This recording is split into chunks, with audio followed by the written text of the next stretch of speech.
Hi again, dear friends. It's that time of night, and I am here to present you with what has become our weekly installment of The Hobbit.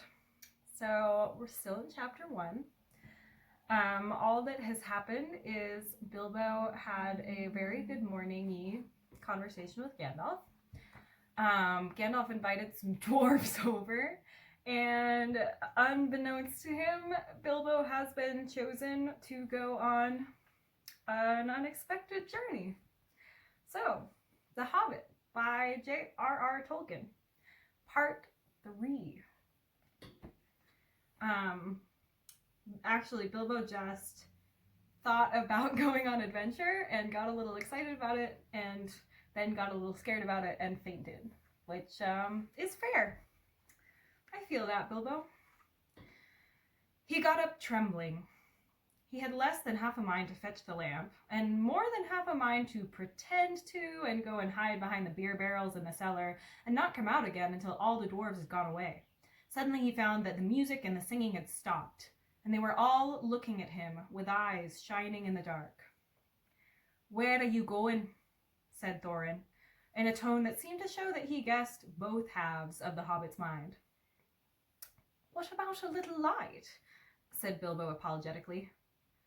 "We like the dark," said all the dwarves. "Dark for dark business. There are many hours before dawn." "Of course," said Bilbo, and sat down in a hurry. He missed the stool and sat in the fender, knocking over the poker and shovel with a crash. "Hush," said Gandalf.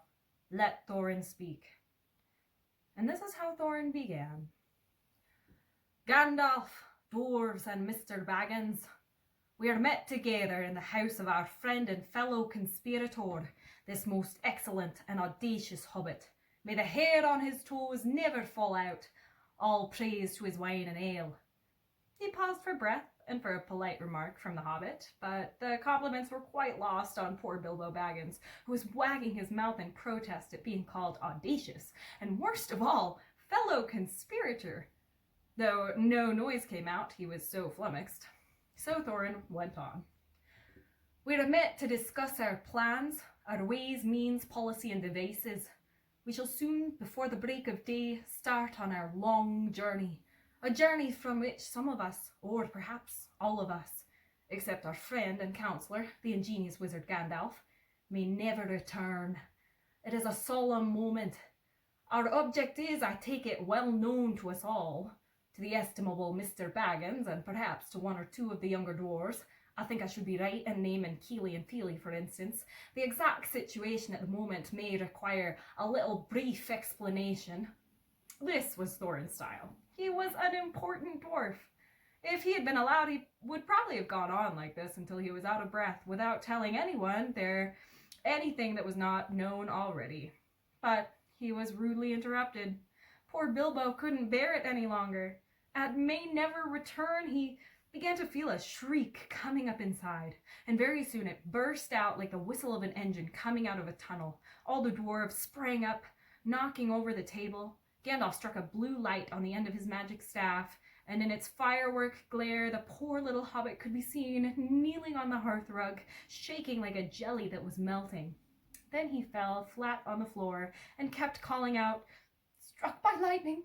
Struck by lightning!" over and over again. That was all they could get out of him for a long time.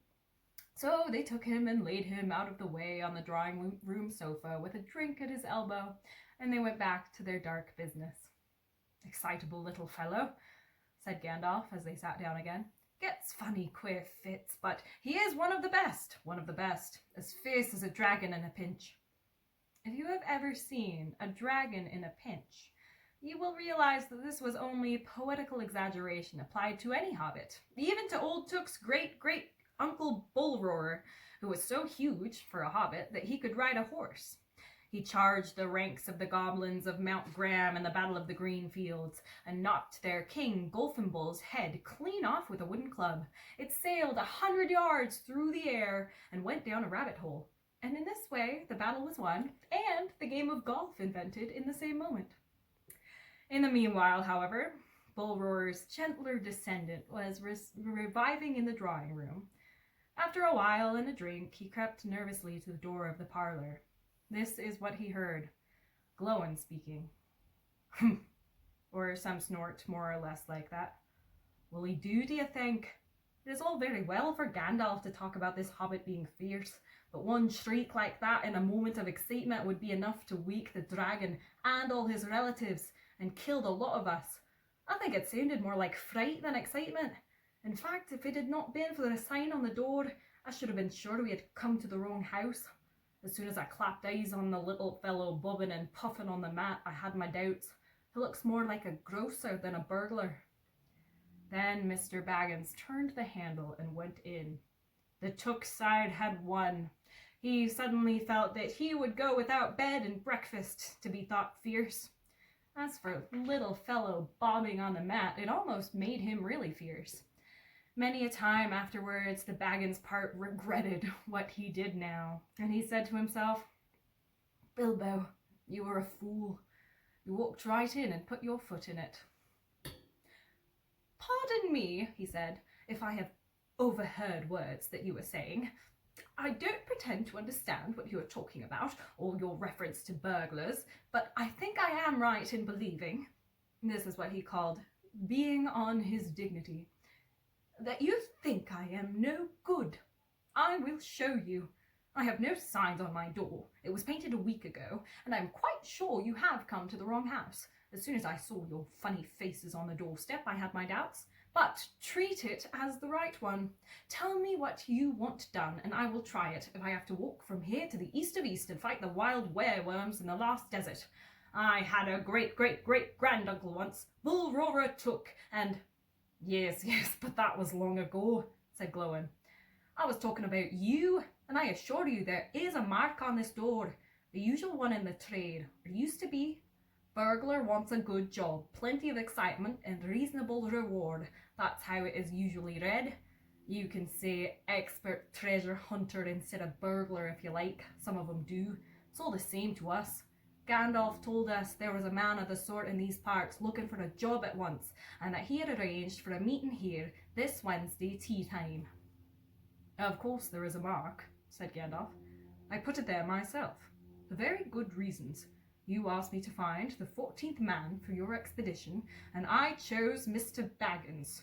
Just let anyone say I chose the wrong man or the wrong house, and you can stop at 13 and have all the bad luck you like, or go back to digging coal. He scowled so angrily at Glowin that the dwarf huddled back in his chair, and when Bilbo tried to open his mouth to ask a question, he turned and frowned at him and stuck out his bushy eyebrows till Bilbo shut his mouth tight with a snap. That's right, said Gandalf. Let's have no more argument. I have chosen Mr. Baggins, and that ought to be enough for all of you. If I say he is a burglar he is, or will be when the time comes. There is a lot more in him than you guess, and a deal more than he has any idea of himself. You may possibly all live to thank me yet. Now, Bilbo, my boy, fetch the lamp, and let's have a little light on this. On the table, in the light of a big lamp with a red shade, he spread a piece of parchment, rather like a map. This was made by Thrall, your grandfather, Thorin, he said in answer to the dwarves' excited questions. It is a plan of the mountain. I don't see that this will help us much, said Thorin disappointedly after a glance. I remember the mountain well enough, and the lands about it, and I know where Mirkwood is and the withered heath where the dragons bred. There is a dragon marked in red on the mountain, said Balin, but it will be easy enough to find him without that, if ever we arrive there. There is one point that you haven't noticed, said the wizard, and that is the secret entrance. You see that rune on the west side and a hand pointing to it from the other runes. That marks a hidden passage to the lower halls. Look at the map at the beginning of this book, and you will see where there are runes. Image on screen. It may have been secret once, said Thorin, but how do we know that it is secret any longer? Old Smog has lived there long enough now to find out anything there is to know about these caves. He may, but he can't have used it for years and years. Why? Because it is too small. 5 feet high the door, and 3 may walk abreast, say the runes. But Smog could not creep into a hole that size, not even when he was a young dragon. Certainly not after devouring so many of the dwarves and men of Dale.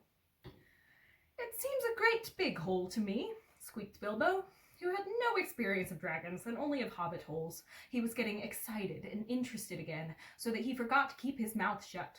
He loved maps, and in his hall there hung a large one of the country round, with all his favourite walks marked on it in red ink. How could such a large door be kept secret from everybody outside, apart from the dragon? He asked. He was only a little hobbit, you must remember. In lots of ways, said Gandalf. But in what way this one has been hidden we don't know without going to see. From what it says on the map, I should guess there is a closed door which has been made to look exactly like the side of the mountain. That is the dwarves' usual method. I think that is right, isn't it?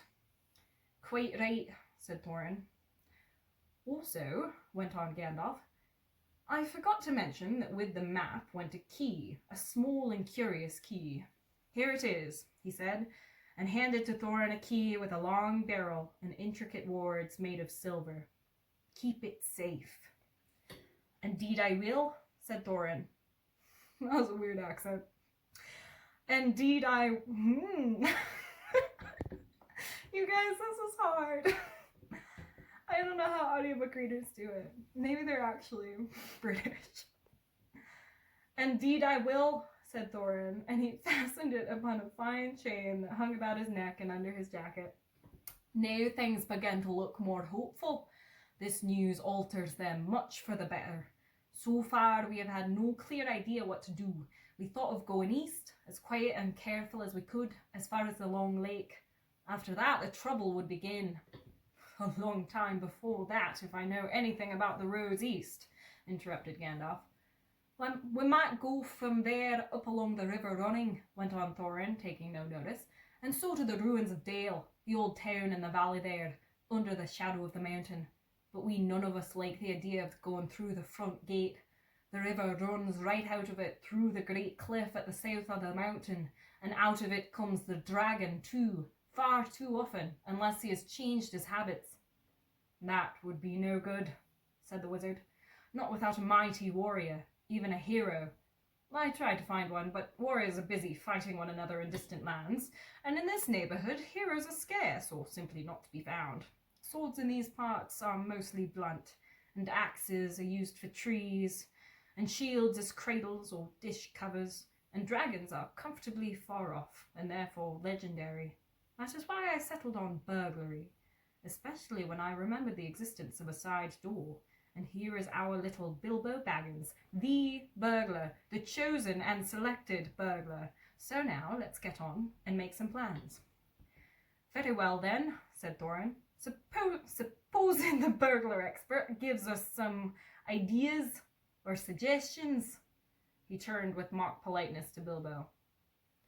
First, I should like to know a little bit more about things, said he, feeling all confused and a bit shaky inside, but so far still tookishly determined to go on with things. I mean about the gold, and the dragon, and all that, and how it got there, and who it belongs to, and so on, and further. Bless me, said Thorin. Haven't you got a map? That is British. God. Okay. Bless me, said Thorin. Haven't you got a map? And didn't you hear our song? And haven't we been talking about all this for hours?